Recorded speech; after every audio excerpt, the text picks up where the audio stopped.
sikyawakana n'abasiru mu Uganda kati abachi omuntu asula mu nnyumba esulwamu omukulembeze mwagenda n'okuhavingira meetings e Masaka kati abakyali General Muhoozi akyali General oyo he's already the president.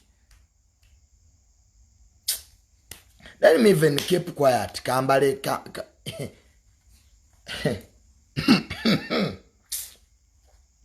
asindika sigino mwena alemu Museveni okuleeta mutabani we ayina bayagala okulaba mwena alemu ayagala kulaba ani agugumuka manya abantu mubadde eyo nga mulukaaluka ebintu byammwe era bwe nalaba General tafiire nga avuddeyo nedda General Muhoozi tajja kuba nengamba kale this is a trap manyi bwe bayagala kukwata emmese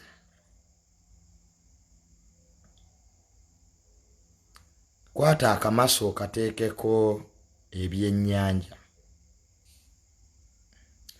bw'ojja okukwata emmese Museveni bw'agamba nti agenda Masaka muteegere ejjinja teri kintu President Museveni kyakulanga kya bussiru gwoba olemeddwa kutegeera kyayagala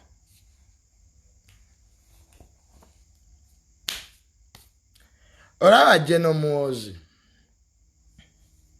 waliwo bangi bali mu gavumenti kibaluma oyinza okusanga katego nga mmwe be baagala okulaba omanyi empologoma lion bw'eba etambula ku ttale obwana bwayo bwe bukulembera yeevaako mabega buli woolaba akaana k'empologoma ku ttale edduka empologoma eba kumpi kali goyinza okusanga akaana k'empologoma naye akaana kano maama waakaaliwa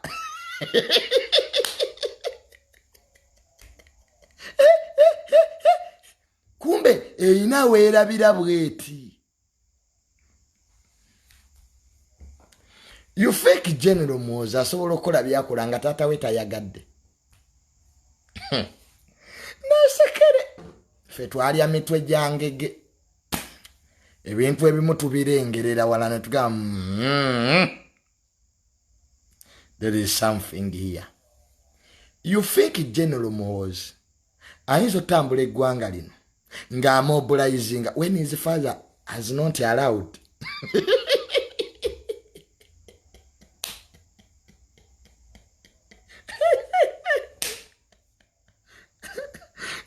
nze nalabanga tanga odoyi simanya chairman electoral commission NRM.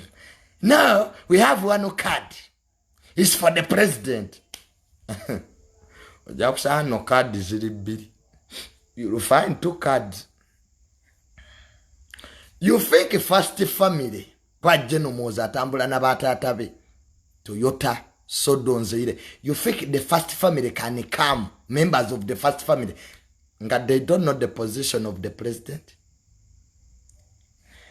Johnny Yasirike. Let me keep quiet. If you see young, manzo kumpita ku side. Mampita ku siye mwayo manyi bambega kuno be basingako obungi. Ne Junior. Lwaki oyogera ebintu ebyo?